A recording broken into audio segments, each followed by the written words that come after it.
बीती 7 अक्टूबर से लगातार भीषण युद्ध में हुए बड़े नरसंहार के बाद अब इजरायल और हमास के बीच हुए समझौते के तहत कैदियों और बंधकों की अदला बदली की जा रही है।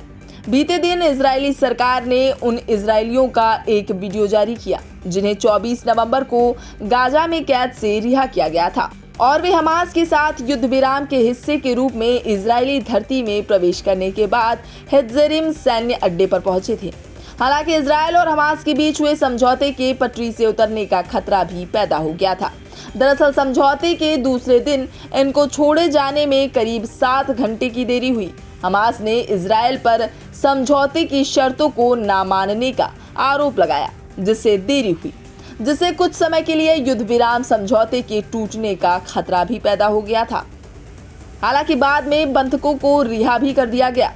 हमास ने थाईलैंड के 4 नागरिकों को एक अलग समझौते के तहत रिहा किया है। हमास ने ये कहते हुए देरी की कि इजरायल रिहाई के लिए कैदियों के चयन में हस्तक्षेप कर रहा था और 4 दिवसीय संघर्ष विराम के दौरान उत्तरी गाजा में नागरिकों तक सहायता नहीं पहुंचने दे रहा था।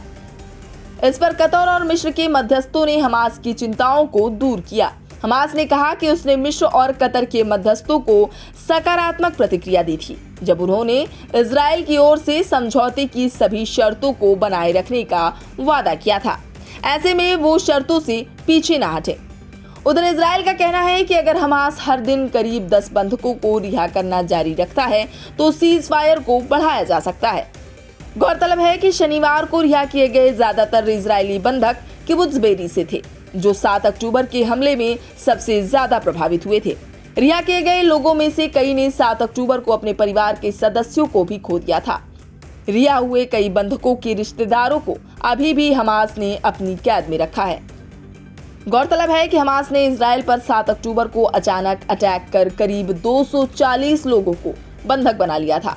हमास के इस हमले के बाद इजरायल ने भी जवाबी कार्रवाई करते हुए गाजा पट्टी पर हमला किया।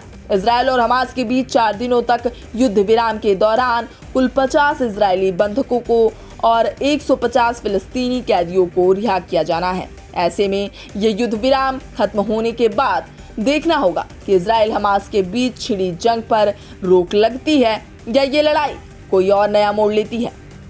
ब्यूरो रिपोर्ट, इंडिया पब्लिक खबर। तो फिलहाल के लिए इस स्पेशल रिपोर्ट में अभी के लिए बस इतना ही। ये पूरी खबर आपको कैसी लगी और इस पर आपका क्या कहना है, हमें कमेंट बॉक्स में अपनी प्रतिक्रिया जरूर दें। और देश, प्रदेश और दुनिया की तमाम खबरों से लगातार रहने के लिए अपडेट सब्सक्राइब करें हमारा चैनल इंडिया पब्लिक खबर और बेल आइकन को दबाना बिल्कुल ना भूलें।